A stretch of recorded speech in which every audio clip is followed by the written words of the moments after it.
guys, and whoever loses this match will be eliminated. What a way to end our day. Day 3 has been a pretty exciting day of Dota, and yesterday, the last match of the day, was probably the best too, even though it was much lower. The play level was much lower than what we're seeing right now, but still the excitement factor was quite high. That Game 3 was a bit of a letdown. Hopefully this Game 3 will be a little bit more exciting. If I recall correctly, it was also Ice in that best out of 3, so they have some experience in these situations. They played against really do. I mean, yeah, they did come out on top against Mineski in that best of 3, but we'll see how they do here. This is against a much more experienced team, a team who, I mean, ninjaboogie was a competitive Hon player as well. He's been playing at a top competitive level for a long time. But at the same, there's some experience with this Isim, especially their captain B-Boy, who's been playing Dota for the last 4 or 5 years. Not all of that competitive. He was back with the XLO team back in 2009 or something, where they did beat MYM in SMM. But we'll see what they're going to come up with in game number 3. And I feel the picks, the bans, and drafts are going to be the key things here. How they set up the lanes more than anything. And will Duskbin ban off that damn freaking Windrunner? I'm tired of watching Windrunner. That shackle shot is just too good. The lane, I mean, I've beaten this horse to death. Let's not talk about why Windrunner is a good hero anymore. Let's just ban it out. Come on, guys. But if it doesn't get banned, expect to see it picked up right away. The hero's been so game-breaking. Even when the team loses, it's in spite of the Windrunner, not because of it. Anti-Mage or Morphling, are we going to see this matchup again? That is one of the other questions coming out of that match. Anti-Mage got the better of that battle, but it really wasn't the Anti-Mage that won the game. It was the overall team play from Duskbin, just getting those crucial pickoffs and catching the Morphling without buyback. Oh yeah, I think it's actually a pretty, for me, it's a matchup we've seen a lot of, and I don't mind seeing it again. It's not it's not a boring matchup. In some ways, it could be any carry hero, and those are just sort of the most effective one. And it never comes down to one hero being better than the other. It comes down to the support and solo play. So that's always what you're watching. Since AM and Morphling, all they do is farm. You're not really keeping an eye on them. They're not what make the game interesting. It's how the supporting cast do play it. So I'm perfectly happy to see another AM versus Morphling game. And Windrunner has not been banned, but will Ice actually go first pick it? And if they don't, maybe Duskbin are going to try to snap it up themselves, although it's not a hero they regularly use. They like the Queen of Pain, and they have shown that they like, both teams shown that they do like those hard carries, the AM, the Morphling. And I think this game we may not see them picked up as early on as we have in the past, simply because teams are happy with either. And both teams will say, okay, you take the AM, we take the Morphling, and vice versa. It's just going to be a question of which team. It's Ice who have the first pick, so that means Duskbin will have the last pick of this first picking stage. So if neither team picks up, if Ice don't pick up AM or Morphling, maybe Duskbin will pick up one up with their third pick and ban the other off. Ooh, it's a Darkseer, and either Anti-Mage or Morphling not going to be too happy to match up against that guy. Sure, if they get farmed enough, they can deal with him. I'm actually very distracted by this chat, which has probably had more lines in the past minute or so than it has in the previous hour. People are really excited. I'm so glad to see that. But yeah, the Darkseer pick, he's been banned out most of the time by a lot of teams, and I mean, with good reason. Such a versatile hero. I think Ice have identified that one game-changing hero, but, I say that, but, we could see that Clague Slate against him. I'm not sure how often Duskbin runs it, and also Invoker's in the pool, and ninjaboogie's Invoker is not to be trifled with. Reserve time. Oh yeah, it's worked from a few times in big matches, World Elite, and now up against Ice in game number 2. I have to say, almost without a doubt, they want to pick up that Windrunner. They don't have to pick up that hard carry, the AM or Morphling as of yet, because they've got the third pick. It's going to be up to Ice. If they want one of them, they're going to have to pick up one of those 2 carries with their next pick. And there we go, Windrunner for Duskbin. I think that is the smart decision to make, especially if they're confident in their use of the hero. It leaves heroes like Queen of Pain there, which Ice may want to go with, and that Duskbin have used lately. And the problem is now, Ice are in a bit of a pickle, because if they don't pick Morphling or AM, it's quite likely Duskbin will pick one and ban out the other, and then Ice have to play up against one of the hard carries without having... I mean, they can pick up something like a DK or Faceless Void, but nothing quite on the same level as AM or Morphling. 10 seconds. I feel like Duskbin may have just outmaneuvered Ice in this draft, but we've definitely seen drafts where we think a team has an advantage, and then either they pull a hero out of the hat, which has a big impact, or they just play better in the game, and of course the game is decided in game, not in the drafting stage. But I don't know if you subscribe to the art style school of thought that there is no such thing as outpicked, or maybe it was Dendy or Puppy who said that, but I know one of those guys did. Or if you think there is such a thing, I tend to think there is, but you can overcome it. I think everyone thinks there is, except art style's just a bit I don't know, off his rocker sometimes, I have to say, although he's a phenomenal drafter and player at times. But there's definitely such a thing as outpick. That goes without saying. I mean, you put 5 melee heroes together, they will not beat out that. What he's trying to say is, as long as you pick a capable lineup which has a strategy in mind for winning a game, you can do things, you can lane it and play it in a way that you can win the game, regardless of what your opponent has.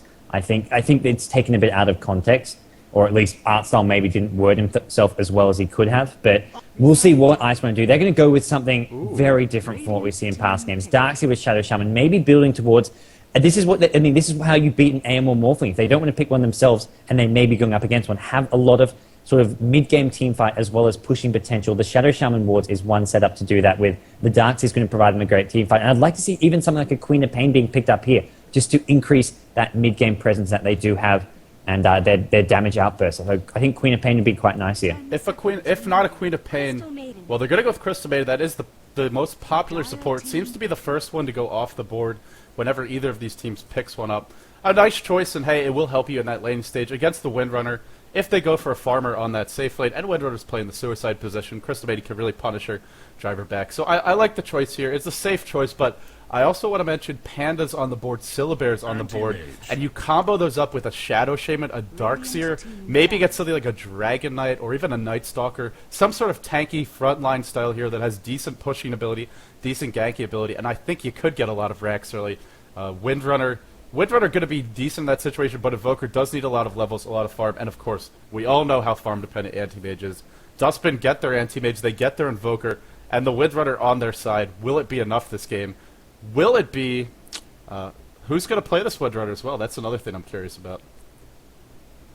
Yeah, I mean, if you see in the side lane solo, it could be Ashi, and he's been the one playing them for the most part, but they may... And with the Invoker there, I mean, almost certainly it goes without saying, ninjaboogie will be on that Invoker probably at the mid lane, so it makes me think he's on the Solomon Invoker. Anti-Mage's likely to go to Blah once again. He's been playing most of their carry roles, and that leaves Lei and Hachiko on their supports with Ashen on the side lane solo Windrunner. Although I think sometimes Lei does dabble in those side lane solos, but we'll see what they want to do. Ice, on the other hand, have not given away much about their lineup, and the only thing is they have some pushing potential with the Shadow Shaman, and we will see the next stage of bans, and surprise, surprise, Morphling being banned out when Duskbin have the Anti-Mages. They're fed up with their opponents picking up a carry hero just as capable of Anti-Mage and going to make sure they have the best carry in the game and force Ice to do something a bit different. A bit out of their comfort zone, more importantly. Well, they've already started down the path of doing something different. Two of these heroes we have not seen in any of the 3 games, so if you're going to start down that road, you might as well go all the way. I'm not sure how adaptable Ice is. Have you seen them run anything like a DK?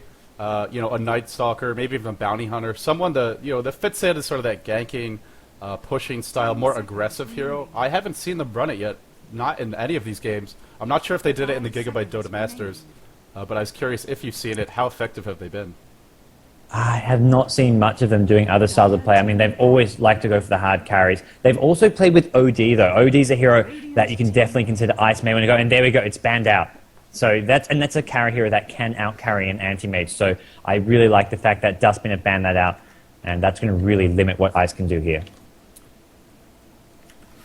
It is definitely a different draft, and it's giving us a lot to talk about. Enigma got banned out, and the Shadow Demon.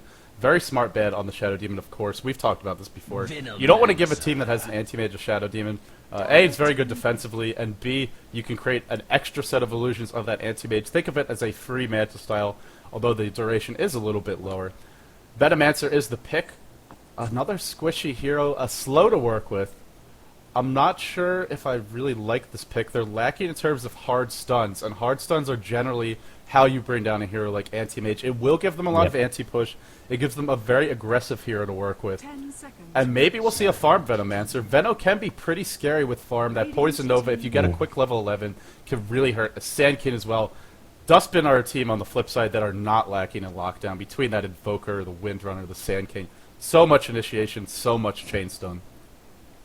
And when it comes to these lineups, I mean, even if Ice go, okay, they're going to go with the Lone Druid. There's a hard carry option. I was about to say, if they go for something like a Faceless Void, a carry that can take AM on 1v1, the supports for the AM with the Windrunner, the Sand King, the lockdown you speak of, will just be more than enough to actually beat something like a Faceless Void. So I'm glad they didn't go for something sort of hard carry, but what they're going to go for is an early to mid-game push with the Lone Druid. The Venomancer gives some additional power with those Venomancer wards, but still, the CM Venomancer, 2 squishy supports, 2 supports that will become somewhat ineffective the later the game goes on, especially against heroes like Windrunner, Invoker, and Sand King. And even in the laning stage, if they have a bad start, they become absolute food. This first sort of 5 minutes is going to be absolutely crucial for Ice to get off to a very solid start. They don't have to get kills, they just have to make sure they're winning the lanes in terms of farm and CS.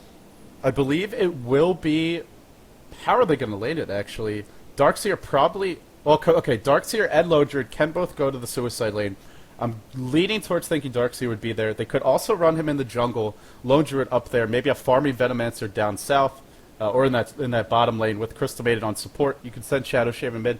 They have a lot of options here with the lanes. Lone Druid has to get farmed, and Shadow Shaman has to get a quick level 6. These two things, I think, are their key points for Ice. If they don't, they're not going to have that good start they need. They really need a fast Radiance because, like you said, you don't want to go late against the IT Mage. Sure, we saw a Lone Druid yesterday who had 4,000 HP and almost was able to, pull it through at the end, but you don't want to get to that position. Yeah. You don't want to be in that position.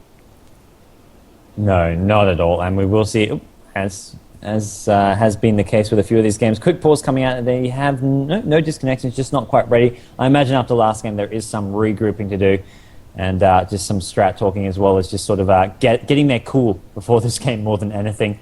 As it will be Wen's playing the Lone Druid, so it's not going to be Brucelee or Nick X, the two players who've been playing most of their carries throughout the... well, not so much Brucelee. Brucelee has been playing a lot of those solo roles, but Wen, he was the Morphling from last game, now on the Lone Druid. Nick X going to be switching to the solo mid, likely with that Shadow Shaman, and Brucelee, the side lane solo, the Darkseer. That is a extremely annoying side lane solo to go up against, something we've seen back when we look at World Elite versus Myth Trust just being one. I mean, for me, that was the MVP in that game when World Elite won, and we're going to see it again here. We'll see how Brucelee can play it. Not a hero I feel that he's going to be all that comfortable with, though. Yeah, I do apologize, guys, but I really need to run to the bathroom, and I have a feeling this might be a long game, so I will be right back. Give me about 15 seconds or so. No problem, man. Yep, no worries.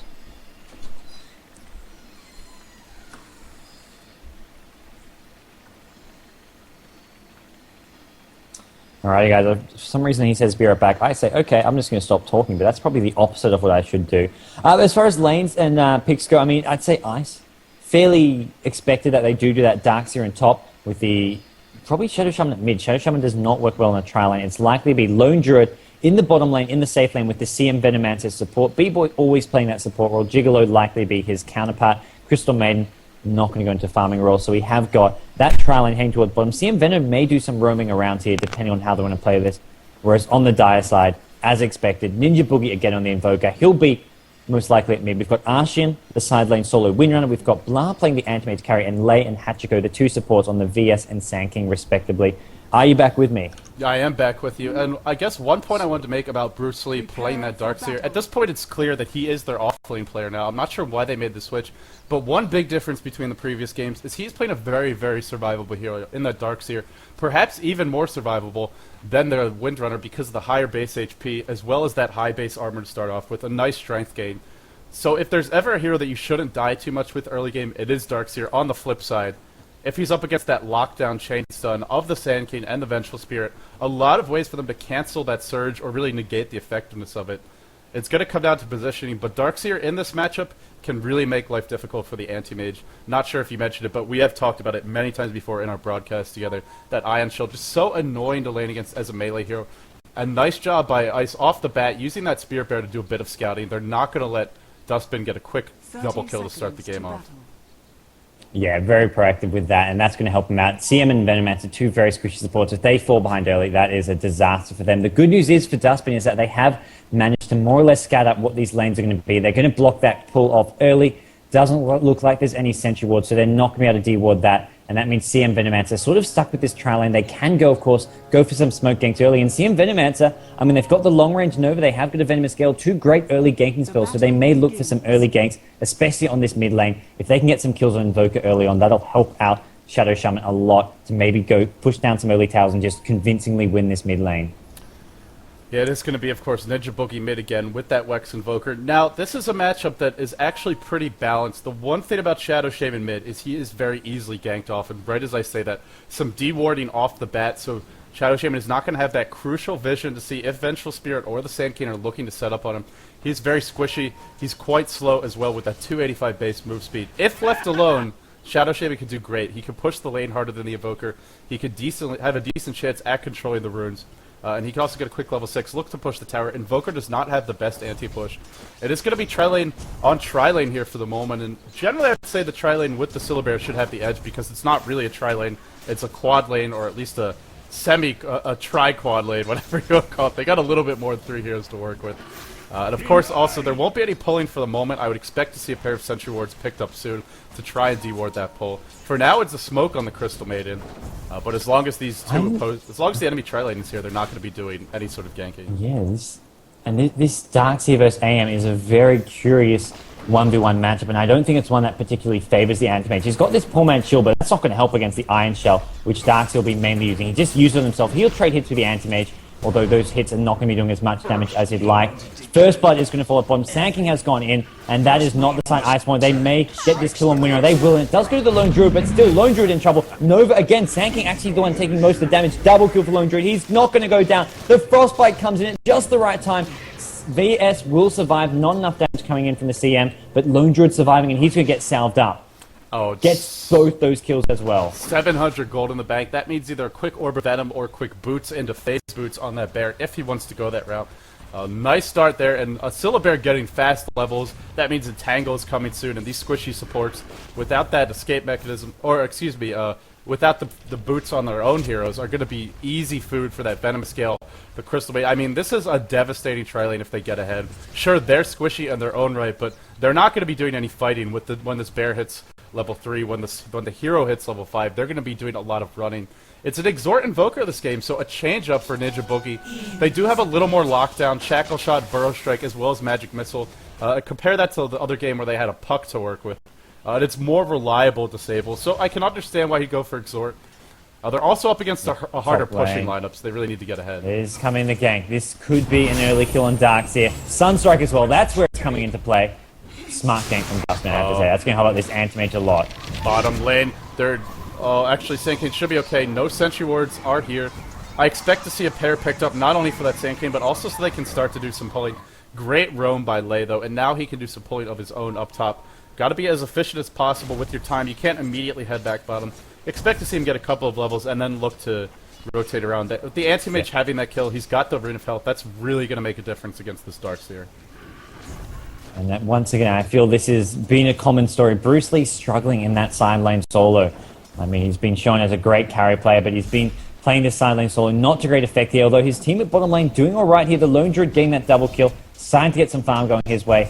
And so far, it's now a dual lane with the Sand King and Mira not doing all that well. But the thing is, VS, once she maybe swings back bottom, even if she doesn't, they always have those Sunstrikes which can help out if they chain together some stuns. And a hero like Lone Druid, who's not leveling up as fast as he would as a solo, will not have that level 6 ulti for a while, as there is that Orb of Venom you spoke of. I think that's a great item to get in this tri-lane versus tri-lane scenario. He doesn't necessarily need boots on the Spirit Bear, just having the boots on his main hero is probably a bit more useful for the survivability. Oh, Gigolo, this Sentry Ward placement is so crucial. They're not going to de-ward in time. I think it's just in range. Indeed it is. They're going to miss yet another pull. Only 2 minutes were left on that pull ward. It's already more than served its purchase. It's paid for itself as well with the double Sentry Wards. They're only going to get 1, maybe 2 pulls that they otherwise wouldn't have. So really not a great investment because it came so late. If they'd gotten that 1 extra pull, it would have been much more worthwhile.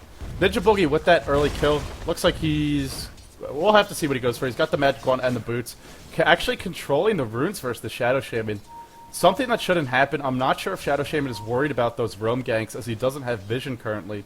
Or if he's just getting outplayed by Ninjaboogie. Ninjaboogie does have a strong right click, but still the nuke should more than counter that in terms of pushing. The level 1, their Observer Ward at bottom rune actually got de-warded, so he hasn't had rune vision all game long. So I think it's one of those things where it's just been, okay, I can't really get many runes, or at least, and it would be a 50-50 guess, whereas if you're sure of a rune, it's worth leaving lane. But levels on the Shadow Shaman early on are more important than the Invoker. You want to get level 6 as fast as possible. Bottom lane, bit of an engagement. They're looking for VS. Sunstrike going to land just on the Lone Druid. He takes a lot of damage. He was looking for the Venomancer, but Lone Druid instead goes down. That Shackle Shot worked out better than planned, I imagine. And now Venomancer on the run. There's another Burrow Strike coming soon, and this could be the end of this Venomancer. And it looks like it will. There. Oh, he misses! I thought he was definitely in range for that, but he missed. And CM picks up the second kill on the Windrunner. Yeah, what a turnaround, but it goes back to that Invoker. If Ninjaboogie had missed that Sunstrike, that would have been 3 heroes dead. and no death on the Syllabear. A Syllabear who had such a great start. He does go down. That is going to delay him a little bit. His farm is really bad, honestly. 16-6. Lone Druid, one of the best heroes at getting last hits in lane. Not only because he's got a good attack animation, but he has the bear to give him a little bit of extra effective last hitting power. It's really going to slow down his item progression. I mean, this is not the start you want for a Syllabear, even though he's got the kills and assists, but he is getting the levels. And once he hits level 6, the supports really don't need to be here. They're not going to burst him down. But the Sunstrike Kitty, that took almost 2/3 of his health from full HP. Such a strong spell if you can land it. Yeah, it really is, and that's the beauty of this Sunstrike Invoker. It's one of those things where it's hit or miss. You either get the kills or you don't. If you don't, the Exalt build can often be wasted, and then mid-game, the Exalt spells aren't quite as strong. I mean, you can use the Chaos Meteor or the Deafening Blast if you get a point in Wex, but still, having the Tornado MP is a much more reliable, something to use. You don't even have to use it in the middle of a fight. You can use it to set up a fight. You can use it just to prevent fights from happening. You can use it to defend towers, whereas the Chaos Meteor is a one-time sort of one-mode combo that, if you don't land, can hurt. And now we have VS. Another Invis Rune. First the Invis Rune to gank top, now at mid. Sunstrike immediately follows, and this Shadow Shaman in a bit of trouble here. Drops to 7 points. He's going to get 1 kill. Shackles! Oh, if he got that Shackles off, that would have been 2. He was so damn close to that double kill. Wow, and the wards just for a VS kill, not worth it, but it could have been so much more. Anti-Mage is actually chosen to go back to base. I guess he wants to have a little bit more HP to work with. Sankimiwa on the bottom lane gets a kill on the Crystal Maiden. Venomancer in full retreat. Syllabear has no bear. That's why they're getting ganked off, and B-Boy is going to go down. This is looking a little bit bad for Ice because they're the team that really needs a good start.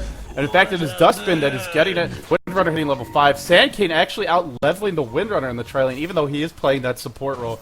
He's going to have Arcane Boots soon, and with those big Arcane Boots, he can really get active around the map if he wants to. He could also go for a Bracer, a little bit more HP, but the Arcane Boots also going to do a nice job helping the Windrunner. And those spammable nukes, even against the Syllabear, are going to be so effective. As long as he's in rage form, he's really going to take a lot of damage. You mentioned about top lane, and that's a lane which Anti-Mage currently is not doing that well in all winning. He got, even with that kill on Darkseer, I mean, they get a kill on Darkseer with the VS gank, but since then, Darkseer at 40 CS to Anti-Mage 20 CS, more than double his CS actually, and that is not going too well. Even with that fast ring of health, I mean, the VS gank helped him ensure getting a fast ring of health, but he's still struggling because that level 4 Iron Shell just does so much damage. Anti-Mage no points in spell shield as well, but here comes again. VS stun, Sunstrike as well, not even going to be needed. It's going to be Anti-Mage making sure he's the one who gets a kill, and that's probably a good call because he does need that gold. He really does, and interestingly, he hasn't gone for a single point in spell shield. I really feel that 1 point is the way to go against that Darkseer by the stage of the game because Ion Shell is magical damage, and it's a significant reduction. Spell shield, even a single point, so effective, giving you that, I believe it's that 28% or 26% resistance. Such a good skill to have. I expect to see one picked up soon in any case, but it really would have helped in the late stage. The other point I'd like to make is I really would like to see a Quelling Blade on this Anti-Mage. If you know you're going to be farming and you're 1v1 against another melee here, it can make a big difference. He's already got the rate of health. There's nothing else that he has to buy right now in the laning stage that will help, but getting those last hits, so important. Still, he is keeping pace with Wens, and hey, if you're well, actually I say that, and he's not quite, but with the kill and the fact that he hasn't died, he's pretty close. Power Treads on the Lone Druid. Very early item pickups. He's not going to be rushing a relic, at least not too quickly. Power Tread just for the little bit of extra HP, as well as, of course, the Boots of Speed on the bear, as well as an Orb of Venom. Will he even go for Phase Boots on the bear? I think if he does, it's going to make a relic just out of the question. It's going to be too late. I say that, but, you know, it's almost 1,000 gold investment. Burrow Strike in. Oh, Sunstrike to follow. Every Sunstrike seems to be hitting this today, and Shadow Shaman is forced back, not using any of his disables. Lei actually gets frostbitten up. Will Lei go down? Nice Chaos Meteor doing a good amount of damage, but those Power Treads are helping Wens. Actually not enough, and now Sanking on a killing spree. Where is the Shackles from the Shadow Shaman? He's just standing so far back. I don't know if he's lagging or what is going on at the moment. Perhaps afraid of Ninjaboogie with that cold snap. And Brucelee and Anti-Mage continue to farm up top. Even trades more or less, but Syllabear continues to die. And that is something Ice simply cannot afford.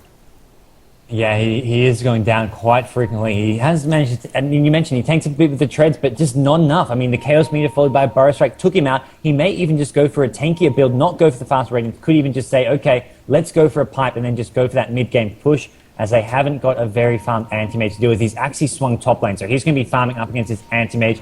I think that's an alright trade, but the problem is he's going to get ganked, and here we see already immediately Sanking after respawning TP's top, and they're looking for another kill, but mid lane, they've managed to get both Invoker and, well, Invoker actually getting kill on Shadow Shaman. VS is actually very low. Darkseer looking to get that one. Invoker, no, you're not going to let it happen. Oh, top lane, epicenter, but Wenz gets a very lucky entangle. Anti-Mage, oh, one more blink, that's going to do it. Duskbin seemed to be in control of this game. Brucelee not going to be able to chase down this Anti-Mage, shouldn't even bother with it. Arjun now can be left to his own devices on the bottom lane, as I say that. Venomous Gale, Crystal Maid is taking the long way around, and it looks like they might pick him off. But still, the Windrunner dying is not as big of a deal as that Lone Druid continuing to struggle. And you have to wonder, maybe it would have been better to put the Lone Druid top. He really can dominate Anti-Mage 1v1, and Darkseer is not awful in a tri-lane situation. Brucelee will be forced back. Yeah, but Ion Shell just hits so hard, especially against heroes like the Sand King, like the Vengeful Spirit, who are likely to be in the middle of the fray.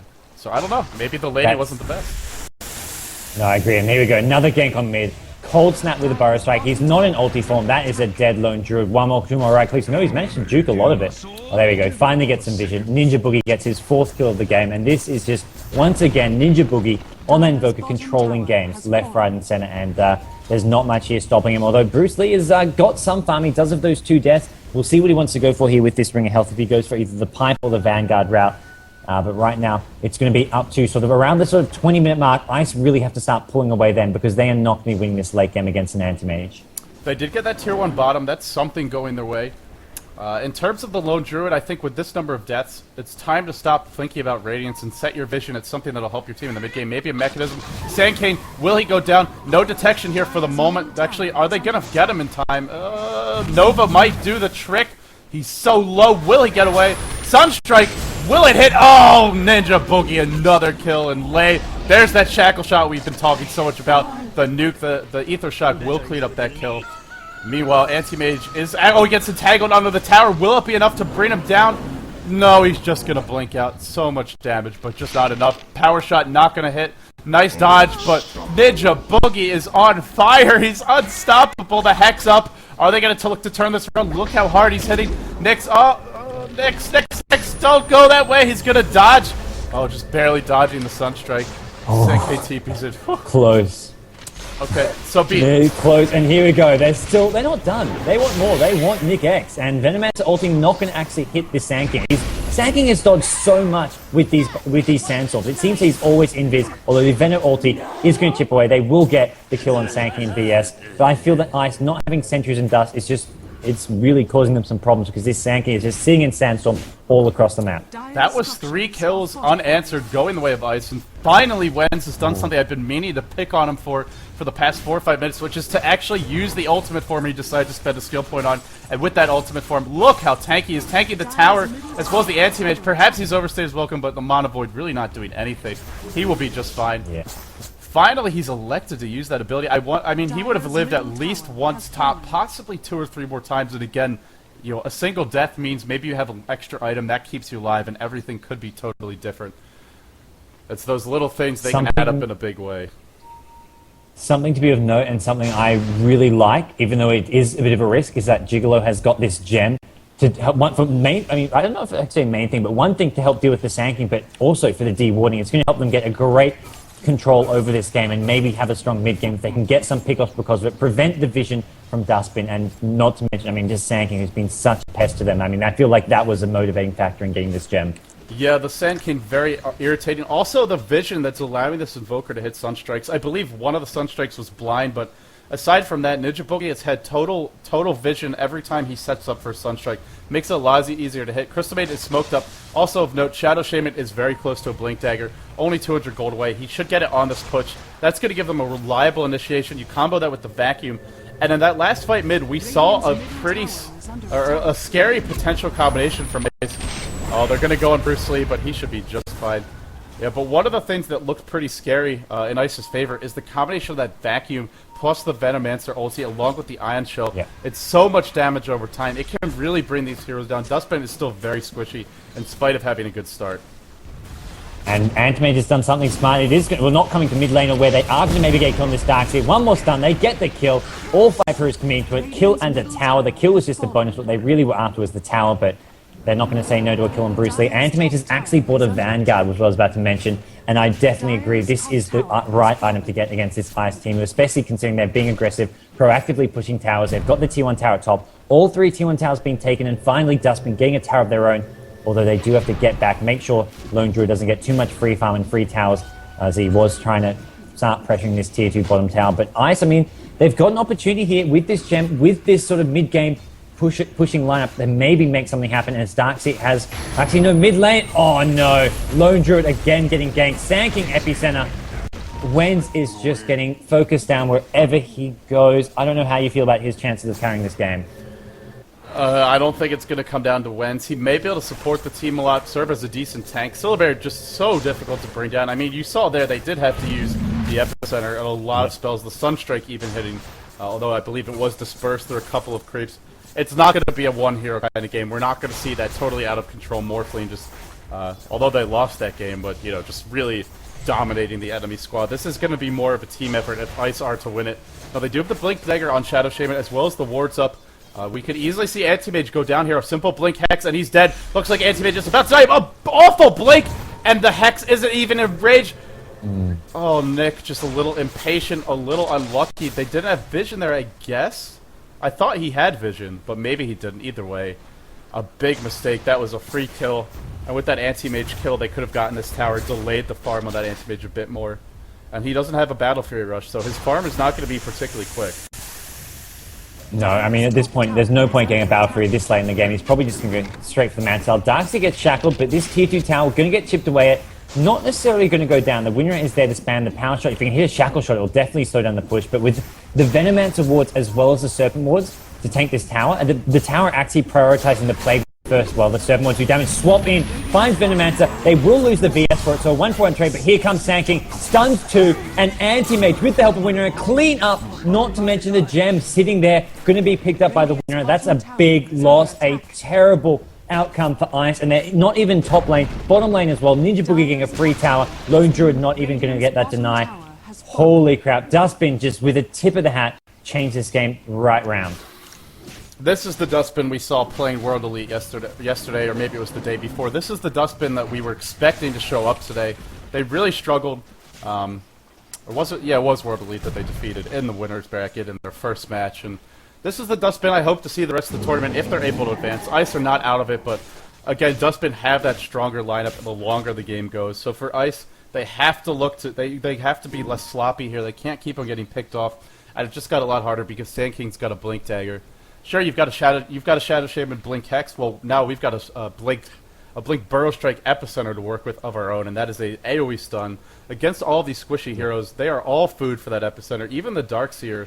Well, he might be able to survive, but 3 of these 5 heroes can be easily brought down by that combo. Also, the Sand King is level 11, so it's going to be a level 2 Epicenter. Look at the performance so far for Hachiko. 7, 3, and 4, despite having 29 CS in the Suicide lane and a Tri-lane on that Sand King. And of course, Ninjaboogie is doing a fantastic job as well. Already level 13, he's maxed out Exhort. He's got a Force Staff, a Point Booster. Even if the Anti-Mage doesn't get any big items for the next 5-10 minutes, that's fine because Duskbin have the heroes to carry them through the mid-game. Yeah, and that must be Sand King's Blink Dagger, because I was about to say, where is his farm? This is his Blink Dagger coming on the Courier. And Hashiko's been playing mostly their hard support throughout the last few days. He's been playing a lot of line support. He's played a few hard supports, but this is, for me, the best I've seen him play. He hasn't been the hard support, he's been Sand King, but he's making it look easy with some of these Burrow Strikes and just really playing well at both bottom lane and now setting up those kills at top lane. And he has managed to farm up a Blink Dagger in just 18 or 19 minutes as a support. He doesn't have the Arcane Boost, but the bottle is going to be enough for him for mana-wise. Well, Wenz, in spite of his many deaths, he still wants the Relic. He's 2 and 5. That's at least 1,000 gold worth of that he's lost just from dying, and then you factor in the lost farm time. He could have had this Relic 6-7 minutes ago, maybe even longer. He is still on track to get the Relic before 20 minutes, but generally on Syllabear, you want to have that Radiance around the 15-minute mark or so. Some players have done it even faster than that if they get off to a fantastic start. What are you Look at bottom lane. Look at bottom lane. They're going for him. There's an invis on... No, it's just a smoke.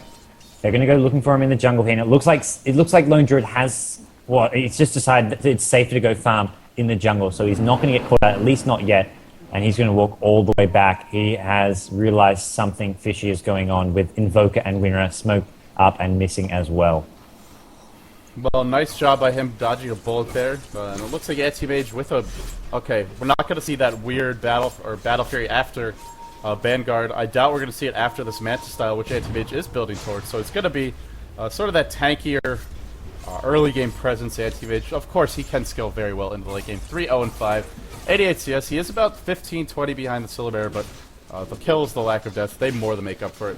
We are seeing the gold difference pretty even, so the question is, where is the farm on this Radiant squad? And it's the Vanguard on the Darkseer. He's working towards the pipe. Brucelee has also been feeding quite a bit, but he's still getting close to that pipe. And a Sunstrike from Invoker. Catching out the Shadow Shaman. Oh no, and that's the ward. We talked about the gem. I think did they lose it? I believe they did lose it. Yeah. That fight at top, they lost it. It was Winry who picked it up, but yeah, Winry is still holding it, just using it for some dewarding. This 1-2 punch of Hachiko with the Blink Dagger, Invoker with the Sunstrike, is just making all of these squishy supports very, very, very unhappy. And of course they know the ward's there now. Nice job by Gigolo dewarding. He's gonna eat a Sunstrike. Look at his health just melt. Gonna be forced to pop that healing salve. Actually, no, just gonna TP out. Got a feel for this heroes like CM. The way this game goes, I mean, not just the Invoker Sunstrikes, one power shot and there goes like half of CM's HP. Just has not been in a position to get any sort of HP. Can't even afford something like an Urn, which boosts up his just the +6 strength there would help him out a lot. He's just been all wards, having to get sentries as well as observe wards, as well as smokes. And here's another smoke gank. This time it's only 2 heroes. May go unnoticed since there are 3 heroes top, and I think Ice are expecting Lone Druid to be perfectly safe here. He's got his Relic, but he is going to be ganked here, and I think there's enough damage. There's no Epicenter though. We're going to see a Cold Snap. He's not going to hit the Burrow Strike, so Lone Druid going to be okay for now, although I think they'll see some more disables. He has got an Aghanim Scepter, so Invoker can switch to almost anything he wants, and just so much damage. There's another stun, and they will get the kill top on lane. him. Slow down even more. Okay, so while that was happening, What have I missed? Ninjaboogie had an Aghanims. Nice ward trap onto the bench, but using wards to kill a single support hero at this stage of the game, especially when you're running a pushing lineup, is not really a great use of them. Hey, it's nice to get the kill. It's not going to allow you to get what you need, which is complete map control, towers down, racks down ideally by the 30, maybe to the 40-minute mark. They are nowhere near the kind of pace they need to win this game. And another thing that Ice has done, which I am starting to really question, is they have a double hood up on the Darkseer as well as the Venomancer. And if you look at the Dire, they're really not that heavily weighted towards magical damage. They do have a lot with the Epicenter, but they still have the Anti-Mage for the right click, as well as the Vengeful Spirit buffing him up. This bench has gone for a max Wave of Terror, so that will be hitting a little bit harder. And of course the Exhort Invoker, who has that Aghanims. Ninjaboogie with the Aghanims, almost level 17. I don't see them stopping this. Actually, another missed Burrow Strike. Maybe he is lagging, but it shouldn't matter. Anti-Mage blinks in. No, he gets hexed up. Will they be able to burst him down? That Vanguard really helping out. It's vacuumed in. The Shackles to follow, and he will finally go down. They kill off the Anti-Mage. A ridiculous overextension, but that's what it took to bring him down. That's one of those big mistakes at Duskbin. I mean, they can afford to make it then. I mean, it's not going to suddenly give Ice a massive, get Ice right back to dead even, but it's something that will be a start. Give Ice a lot of space to farm. This Lone Druid now will have some time to get the Radiance. It will buy them time where they're not under pressure. With this Anti-Mage there, they can't, I mean, they don't have that hero farming away who needs to be shut down, and that's a big loss for Duskbin, and that's going to be the start of a potential comeback now for Ice if they can get a few more kills, a few more out of towers, and a few more good team fights for themselves. But that's not going to be easy because there's a lot of levels, a lot of farm on this Invoker. Even Anti-Mage, despite that, is still looking to get closer and closer to that Manta style of his.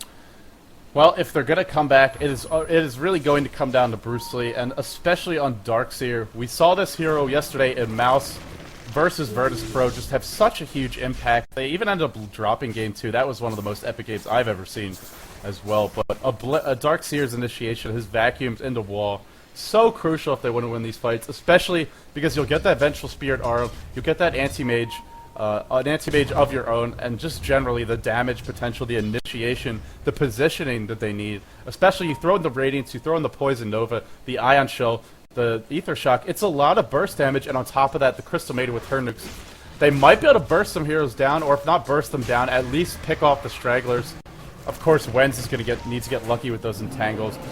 A comeback is still possible, but it's going to be tough. And Duskbin is doing what I consider the smart thing at this stage of the game, which is not grouping up. even though they have that big epicenter available, it's a little bit safer for them to be split farming, Windrunner farming up top, Anti-Mage, ninjaboogie farming towards the bottom lane, and Anti-Mage farming mid. The split push is the safe and reliable way to continue to push your advantage here. Yeah, the main thing you have to be worried about is going to be those pickoffs. I mean, Shadow Shaman with the Blink Dagger can try set some up, and he is going to do so at top. He even drops the wards for this. Windrunner could be in a lot of trouble here. No force up, and that's a gem back into the hands of Ice if they can get this kill. The Windrun gets popped. The Radiance damage is going to tick it over. Meanwhile, Sanking, kill at bottom. They lose Darks here. Ninjaboogie and Sanking doing that one, and it looks like Windrunner...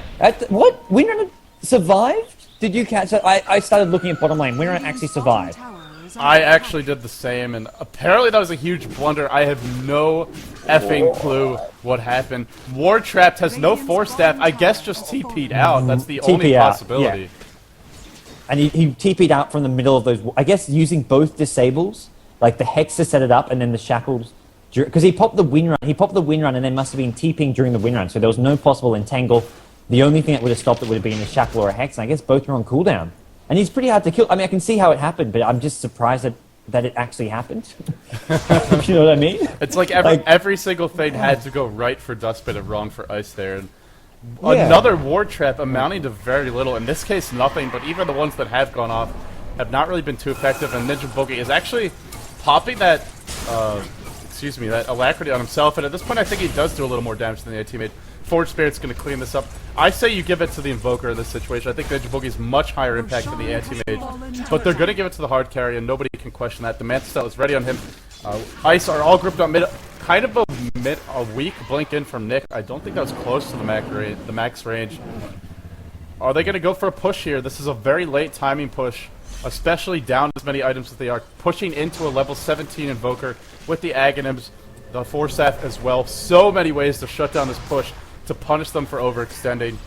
And Ice are the kind of squishy heroes that can just get wiped if they make any sort of mistakes here. This is not your typical... Normally, with your typical Lone Druid game, you'll get the Radiance up around the sort of 16 to 20 minute mark, and then you'll go around the 20 to 25 minute mark. You want to start taking down tier 2 towers one by one, and it's just not happening this game. They just do not have the ability to fight Duskbin with these items and with this hero composition. As Sanking goes in with a Burrow Strike, not going to see him get the epicenter off, unfortunately, and as a result, CM, big ulti, Sanking in trouble. The Radiance may finish him off, but CM has already gone down. So does the Venomancer. Anti-Mage is just cleaning up. That's why the Aegis goes onto him, and with Sanking going down, instant buyback. Lone Druid just so tanky, and that Radiance is actually paying off now, although he's unable to take down the Anti-Mage, who's just much more mobile than him. Serpent Ward's being dropped, but not doing a massive amount of damage either. Just in this grouped up team fight. Tackle shot. There we go. There's not much damage. I mean, this Anti-Mage, he can't really hurt this Lone Druid ultimately, though. But what they can do is get the Darks here.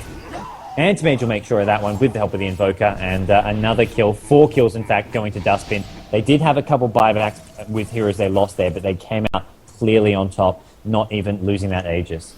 Arjun continues to be chased, but the mechanism... Oh, it's coming off. Actually, he doesn't have the mana for it at the moment, and it looks like an Ice Wall. Nice job there by Ninjaboogie, using every spell in the arsenal. It did force a couple of buybacks by Duskbin. Still, I consider that a fairly even fight, maybe slightly even shaded toward Duskbin. They also didn't lose the Aegis there. And even if you're just trading evenly, that's okay, because you're up against a lineup that doesn't go as late as you. It's looking good for Duskbin right now. It really is. I mean, they have got something. They've got a nice team fight with the Darkseid, but there isn't much firepower to back it up. I mean, they need some... How are they actually going to kill heroes? I mean, the Venom ulti not going to do a massive amount of damage. There may be some DPS coming from a Darkseid wall of replica. Lone Druid, he's got a Radiance, but at this point, he's just a bit underfarmed, a bit underleveled, and the hero who's probably been the biggest disappointment for Ice has been Nick X on the Shadow Shaman. He did not do all that well at mid lane. Since then, his wards have not been all that effective, and right now he's looking very underfarmed, very ineffective. Anti-Mage picks off the Crystal Maiden by herself. Actually have no idea what she was doing here. Maybe looking to place down a lane ward, maybe trying to run for her life. Either way, she will get picked off. And Duskbin's push continues. They're going for this top tier 2 tower. They just got the tier 1 and more gold into the pockets. Anti-Mage up to 3.4k. Wouldn't be surprised to see an Eagle Horde or a Reaver at this point. Both would be really nice. Maybe slight advantage to the Radiance, or to the Butterfly rather, because the only way he's going to go down, in my opinion, is if he gets entangled repeatedly. And Butterfly going to be very helpful for that. Yeah, and this is just going to get harder and harder. As I mean, Ice themselves, they've got some survivability. They have some hard to kill heroes. I mean, Venomancer has actually finished off the pipe. It's Darkseid who just is sitting on the normal hood with a plate mail now. So we'll see a potential Shiver's Guard. They've smoked up now as well. Although it does look like Duskbin have positioned themselves so they're not in too much danger. And they are going to go on mid though.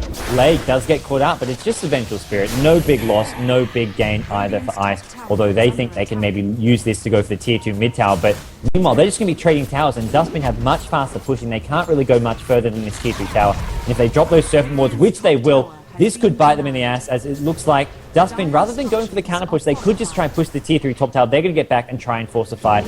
Although Ice already backed off. I think they could have just kept pushing top there almost. Wow, very lucky for this anti-mage. His TP was not cancelled by the Entangle. He wasn't going to go down, but still just delaying his farm, that would have been a big nuisance for him. As well as his movement around the map. And for the moment, he will be just fine. The item progression on the Lone Druid has been decent since picking up the Radiance. We haven't seen Wens go down. So he's doing a lot better now. He's almost level 16. That'll give him another big chunk of HP to work with. Always something that you like to see on the Lone Druid. Still, I have to feel like he's sort of peaking at this stage of the game. And as big as he could get, is it really going to be enough? Duskbin have so many ways to kite Lone Druid. It's the kind of game where you really want a BKB on your carry, but Lone Druid is just not the kind of carry that builds a BKB. He is also a melee carry, can be kited fairly easily, especially by a team with an Invoker, Windrunner, Anti-Mage, Sandkey with a Blink, Swap on the bench. So many ways to kite and position around him. They don't have enough lockdown, especially, and this goes back to the draft, I mentioned it briefly, there's not enough lockdown on Ice to be able to pick off these heroes like him on Duskbin if they get the farm, and they've already long since gotten it. Yeah, no, it has been too long, and it's just, as you mentioned, I feel like this just sums it up. And the Lone Druid has peaked now. Sure, he's got a Radiance, sure, he's going for the Assault Crest, but even with the Assault Crest, the overall DPS coming from Ice is not going to drastically improve, and the Dire team just have so much more item-wise. I mean, the VS can help keep heroes alive with that swap, the Mech Pipe both being on this Windrunner, and Invoker Anti-Mage, the two great DPS dealing heroes. Invoker needs to be careful, no buyback there, so if they get caught out of it here, it could be trouble for them. It is going to be Shadow Shaman. Look at those 4 spirits. Look how much damage they do to a hero like Shadow Shaman. He's already down to 400 HP. And it doesn't look like they have many ways of healing that up. Sunstrike, Shadow Shaman, 50 HP. Going to bottle himself up, but that was damn close as mid lane Windrunner takes out the Venomancer, and things are looking worse and worse for Ice now. Sanking Epicenter only gets a Crystal Maiden. Wall of Replica goes down, not going to do all that much, and now Darkseid running for his life, taken out by an Anti-Mage Ultimate. This looks like it may be game over as Lone Druid, small saving grace is going to be a kill on the Vengeful Spirit with that Radiance, as Lone Druid now has to... Okay, I was about to say, can he resummon his bear? Yeah, he just used it, but the push is going to be coming on the mid barracks. I don't know how they're going to stop this push. The Darkseer wall was used, so even if he buys back, which he does just have the money for, he's not going to be nearly the same hero. Shadow Shaman wards are available. They have some decent anti-push, but at this point the wards can just be clicked down, so at best it's all stalling tactics. No matter if they shut down this push, it is the Dire who have the firm map control. Russian respawning in the next couple of minutes, so unless Ice somehow miraculously get like 50 entangles in a row, burst out hero after hero, Duskbin probably have to get disconnected from the game or something to really be out of this one or in any danger. Anti-Mage, 3,000 gold in the bank. Will he be going for the MKB? Right now, I guess he's saving for buyback. Shackle shot from there onto Crystal Maiden. Dead Crystal Maiden. Sandcake comes in. Another great Burrow Strike, locking B-Boy in place, and looks like B-Boy will be the next to fall. Pipe is popped. They just can't do anything. And the pipe really not mattering. Look at the right-click tower. They're fighting under the wards, though. And in comes the back. You have Duskbin finally overextended. Sandcake does get out the Radiant Spur damage. Ninjaboogie popping that BKB. Has not really gotten to use the full arsenal yet. I feel like he's just running at the current time. Anti-Mage. Double kill, actually unstoppable for the Lone Druid. Just when you count Ice out, they start to work back into it, but Brucelee will go down. And Brucelee, he has his ult, he has the buyback again. Looks like Wens might die, and Wens, 2,000 gold, he picked up a gem. Does he have the buyback? Yes, he does. Or unless it's I mean, they may just have... Yeah. They do. He has buyback, but he's got no Spirit Bear. So it's one of those things, well, he can buy back, but he can't summon the Spirit Bear. So it'd be a bit of a mistake if he did. Although it's up in 20 seconds, so he could buy back then. But I think this rack is going to go down. Darkseid not even using his gold to buy back, knowing that if he does, he'll just ultimately die again. VF stuns, Cold Snap, the DPS on Anti-Mage is more than enough. And that's a mid-racks. And Duskbin, it looks like they're going to play this as safe as possible, not overextend. They're going to go back. Really like what I'm seeing from them. Yeah, they're playing a lot smarter, and again, this goes back to what we said in the previous game. This really looks like the Duskbin that we were expecting to see show up at the start of the series, as well as the last series, where they looked a little bit lost at times. So nice job by Duskbin here, recovering after 3 losses in a row, getting 2-0'd in their first series of the day, and then having to play immediately after that. It's very easy after you lose games like that to feel demoralized and just fall apart, or just get sloppy even if you're confident and make mistakes. They have the lead. They have the lead here. Victory is in sight. It's within reach. They can almost taste that advancement into the next stage of the tournament and taste that trip to Seattle possibly coming towards them. But they're playing it safe. They're waiting for that Roshi. And I know how badly they want this win, but they are doing the right thing here in terms of guaranteeing a kill or a win in the series. Yeah, and as far as the overall tournament, this is just one small win. I mean, this is just one of, I mean, this is probably the least important of what's to come. I mean, they've already lost to Aeon in the win brackets. They're going to potentially have to go up against them again, not to mention World Elite and Tongfu, the 2 Chinese teams who are still in there. I mean, this tournament is something, you've got 2 Chinese teams as well as a Singaporean team, Aeon, and then Duskbin, who are mostly Singaporean, but they have got the 2 Filipino members, and they are going to be looking to go for Roshan. It's about to respawn. Ice, though, are looking to make something happen. They've found a nice smoke gank. They're going to take out the Vengeful Spirit, and Ninjaboogie as well in trouble. 4-staff, what a 4-staff to the high ground. That's going to keep him out of danger. Really nice play, although they are going to lose Sand King. And Darkseer is going to get that kill, and now Antimage going in is going to get locked down. Is there a blink out? Vacuum as well. He blinks out just in time, but Ninjaboogie now is also in trouble. Great ice wall. Shadow Shaman blinks to the high ground, but he's still in the ice wall.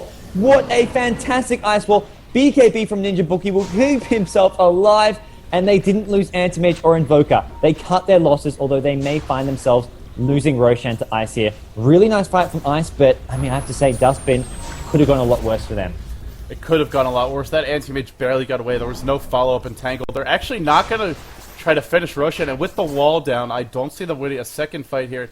Sure, there's no epicenter, but Ice is much more reliant on that Darkseer than Duskbin are on their Sand King. Their Sand King is just sort of icing on the cake. It's really all about the Anti-Mage, the Windrunner, and the Invoker at this stage of the game. And Duskbin is going to go right back into the pit. Hart is picked up on the Anti-Mage. He was maybe thinking about the BKB, or excuse me, the MKB, but after the way that fight went, I much prefer this choice. He does enough damage. He doesn't have to be the only damage dealer either, because Ninjaboogie is at his side as well. He's got Alacrity boost him up, and look how much extra damage that gives him. Plus 182, an additional 80 damage, a ton of attack speed. Ninjaboogie is getting very close to level 25, and Invoker really realizing his full potential. And what was that swap? I guess that was the bear. Did they actually kill it off? No, bear was resummoned, and he's got the cooldown. So bear barely made it out. And yeah, still no Assault Cuirass. Oh, yeah, I mean, he's picked up this plate mail instead. Oh, no, that's part of it. What am I talking about? That's part of it. Yeah, just still no Assault Cuirass. I thought he'd picked up an additional one for his main hero, because it was previously all the items on his Spirit Bear. But yeah, no Assault Cuirass, and without that, it's going to be hard to fight. Antimage with a heart, I mean, that's one of those things. That last team fight, he almost went down, but with the heart, it just gives him so much survivability. And now Duskbin going to make sure they're grouped up here. They won't go commit just yet. Sand King is not joined up with them, but they have got this Aegis to make sure they do find at least a halfway decent fight. At worst, they'll maybe trade kills, but chances are they should win a team fight fairly convincingly, especially with the BKB on this Sand King. He can just go in and use the epicenter after he's maybe stunned in, although he does have to worry about it in Entangle, but I have a feeling that's not going to be something that will prevent that epicenter from happening. Yeah, he also really doesn't have to go in first, because you have that Anti-Mage with the heart up, as well as the Math Style, and the Demonage, and the Aegis. Anti-Mage will probably be the initiator here. He certainly can be. Or maybe it'll be Shackle Shot, which is going to latch to Wenz. Wenz in some trouble. BKB off the bat. 2 hero. Oh, we're going to see the Entangle. No Entangle. Epicenter coming through, doing a lot of damage. Down goes the Shadow Shaman. He did drop the wards before dying. The wall is used as well, but Brucelee running for his life. The bear fighting in the middle of it all. So tanky is Wenz, but he's actually running away, whereas Anti-Mage is the one on the aggressive side here. Wenz continuing to chase. Gigolo gets cleaned up with ease, and a nice entangle there. They finally get the Sand King, but he's already done his job. They might defend this fight, but I don't know if they're going to have what it takes. As soon as the wall drops, Duskbin could maybe look to go back in. Darkseer rejoins the fight. Did he buy back? I'm not actually AM sure. Illusion. AM Illusion tearing apart Duskbin. Look at this Windrunner. There's a hasted bear, and that's going to get the Windrunner. This AM Illusion just ripped through Duskbin. I mean, you say Wall of Repla. I agree, it's keeping them in this game, but as long as they can get AM in that, they've still got a chance. Well, even after winning a big fight, it was a 3-for-3. Anti-Mage still has that Aegis. It's still Duskbin's game to lose, but with that Darkseer in play, maybe we'll see Duskbin be a little more passive. The one thing I would really criticize is Anti-Mage Fountain Diving and Crystal Maiden. Frankly, who cares about that hero right now? It's all about the Rex, and maybe if you need to, you go for the Shadow Shaman, the Lone Druid, and perhaps the Darkseer, although after he drops his combo, he's not that important. But leaving your team alone in that situation, I mean, the Anti-Mage can kill off his own illusion fairly quickly. He's really the only one who can deal with it, so a misplay by him. Crystal Mage just doesn't matter anymore. Even so, I mean, he does not want to just go trade hits with his own illusion. He'll just chew through his mana. I mean, he doesn't desperately need that mana. I mean, he's easily tanky enough to not go down when he's low mana, but just having the blinks, not having mana to use, say, a Manta style can really hurt him. So it's one of those things he'd rather avoid it. But there may come a situation where they have to kill it. They may even just need to dedicate someone getting a sheepstick here, such as the Invoker already has one, just saving that sheepstick to get rid of that Anti-Mage illusion if Anti-Mage does get caught in that. Because it's a hero in itself. It's turning this fight around. And that's one of those things you mentioned at the start. Once you pick Darkseer as that first pick for Ice, Anti-Mage and Morphling are less sort of appealing as hero picks. Although Duskbin, I mean, I've got to say, I mean, they're making it work right now. And MKB, I don't know, what this MKB, just a strange pickup in my eyes. I don't know why he didn't just go for a butterfly here. Well, it does make the illusions even bigger, but we'll have to talk about that later because Brucelee is getting caught out again, and he just bought back at that last. Actually, no, he has the buyback timer, but not the gold. And without that wall, how do they stop this push? Straight for the throne, they may go. This could be a bit of an anticlimax now. Darkseer dead. We're not going to see. Well, we may see a team fight to end this, but it's not going to be that epic 5-on-5 clash where we have a Darkseer wall. The key ingredient for Ice, and there we go. Swap in. They're going to go look at this Venomancer. He does instantly pop the ultimate just to make sure he gets off his nuts. Venomancer's just being ignored once he's popped the ultimate. They want this Lone Druid. Lone Druid pretty tanky, 2.5 KHP with the cloak, but nowhere near tanky enough. He gets a kill on the VS. GG's being called by Duskbin, and that's an offensive DG, maybe a bit preemptive. Although I have to say, with 4 heroes down, Ice are going to call GG themselves, and Ice, they put up a great fight, but it just wasn't enough. It wasn't enough, and there were some people, yourself included, or I guess yourself chief among them, who said that they felt Ice was a little bit overrated, despite going 5-0 in their group and beating Tongfu.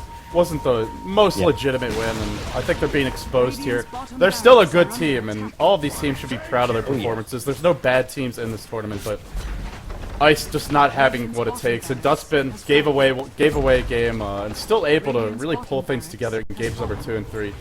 Ice gave it their all, but Duskbin's all was just a little bit more. I gotta give ninjaboogie the most credit out of anyone on this team. He has played exceptionally well, 2 games in a row on Invoker, and frankly, if I play Duskbin, I'd ban that Invoker out, or I'd take it for myself. I do not give it away. I consider that Invoker scarier than Windrunner or Queen of Pain, simply because it's in the hands of ninjaboogie. He can play the Exhort Invoker, he can play the Wex Invoker, and he really can do it all. And on top of that, he's captaining the team, selecting their draft. A lot of credit, Duskbin. Oh, man. Really long series, really long MVP. day for them, and they take it 2-1. Each of their wins, he's been the MVP. Even the games they lose, he always puts up a solid performance. He's playing better than anyone on the team. I'm not saying the rest of his team's playing poorly, but he played just fantastic this game. I mean, I say Sand was a rival this game for that MVP slot, but it's got to go to Invoker. And ninjaboogie, Captain Mike, is just what a fantastic player, and he is the driving force of this Duskbin team. I'd say, I did say Ice were a little overrated, but it's one of those things where they did impress me today. They played really well. That was a great best-of-3 series, but ultimately just not having quite the same experience of some of those Duskbin players. Yeah, Duskbin does have a little more experience. So, guys, that is going to do it for today's East coverage. I'm going to see if I can cast any of the West games. I know godz has a lot of work to catch up on, so he is going to have to leave. But if you want to watch those West games, if you want to continue to listen to me cast, you can hang out on the stream, and I will be streaming it here. So stay tuned for that. But, godz, before you leave us, any sort of closing words for the viewers? What can they look forward to tomorrow? How are you feeling right now? Are you going to eat and sleep again 2 nights in a row? So many questions for you to answer. So little time to do it. So many irrelevant questions. What really matters is what are the games on tomorrow, and that is going to be, I believe the first match is going to be Duskbin up against World Elite. That's your loser bracket round 3, the match before the loser bracket final. I don't know if you can call it a semi-final since there's only one of them. So we've got Ice versus, no, sorry, not Ice, what am I saying? Duskbin up against World Elite. That's followed by Tongfu up against Aeon, your winner bracket final. And then we have the loser bracket final, which will be the winner of that first match up against the loser of the second match. So that's your Saturday. What a great Saturday it will be, and I imagine that will probably be the most exciting day for the East qualifier. Sure, you've got the finals on Sunday, but that's the only match on Sunday, and finals have a way of disappointing. But those are the matches tomorrow.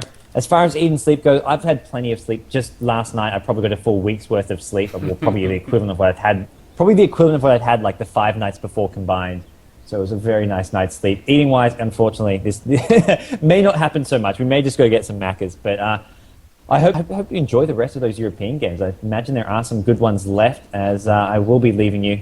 And I do thank you for joining me on the cast. For those who don't know this, well, I'm sure you all know by now, this is LD. You can find him on Twitter, LDdota, as well as Facebook and YouTube. He is LDdota. I am Godz, or GGNetGodz on Facebook, Twitter, godzstudios on YouTube. You can check me out there. But I'll be back tomorrow, and that is at 7 p.m. Singapore time. So that's for you Europeans. I believe that's 1 p.m. And for you Americans, well, you're looking around 4 in the morning for the Westerners and 7 in the morning for you East Americans. Wow, I'm suddenly spot on with these time zones. Yeah, it's amazing what that one night of sleep will do for you. I have to say, I'm still a little worried for your well-being if 12 hours of sleep is a week's worth, but that's God's for you guys. That's the dedication he brings. And again, please follow and support him. He really appreciates it. He's worked so hard, not just in terms of casting, but I'm sure a lot of you don't realize this, but godz has been tirelessly organizing this event. That's why he wasn't sleeping for 48 hours. It's not just the casting. It's not just preparing for the cast, running the stream, talking about the players, knowing all the players, knowing the games. It's all the preparation that goes in behind the scenes. And big shout out as well to Atri, as well as the whole GoSuGamers.net staff for all the hard work they put in with organizing this East qualifier. Everyone deserves a lot of praise and support for that. It's not necessarily, you don't necessarily get the most sort of praise or thanks for it, but it takes a lot of time. These teams, they can be difficult to schedule with at times, especially some of those Southeast Asian teams. They sort of run by their own clocks, and Atri as well as godz have done a fantastic job keeping them in line. So show godz some love. Follow him on Twitter and Facebook at GGNetGodz. And of course, I'm just grateful I get to cast these games, and I am new to the whole thing, but I'm having a blast, man, every step of the way, and I just can't wait for tomorrow. I agree with you. It's going to be the highlight of the whole tournament.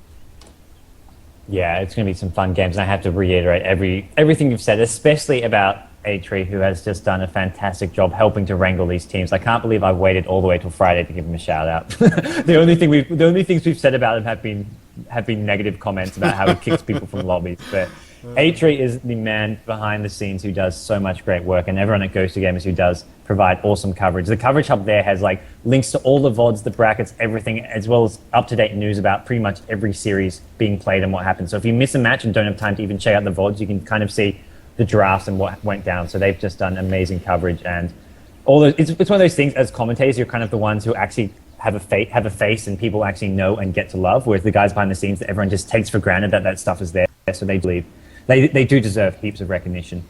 Yeah, show them some love and support in the chat, and of course show godz a lot, as he's been the figurehead and one of the busiest people organizing this whole thing. So I guess I'm gonna let you run, man. I'm sure you have a lot of work to catch up on, guys. If you want to watch the Western qualifiers, there are I will be continuing to stream those, so stay tuned for that. I'm not sure where they are, but I should be able to get to the games, or at the very least cast them over Dota TV. So I will let you know as soon as I have more information. But for now, that is going to do it for today's Eastern qualifier coverage. Thank you all so much for tuning in. Some great games, especially that Game 2, Ice versus Duskbin. If you missed it, you must check out the VOD. That was a fantastic photo finish, and I really hope we get to see some more of those tomorrow.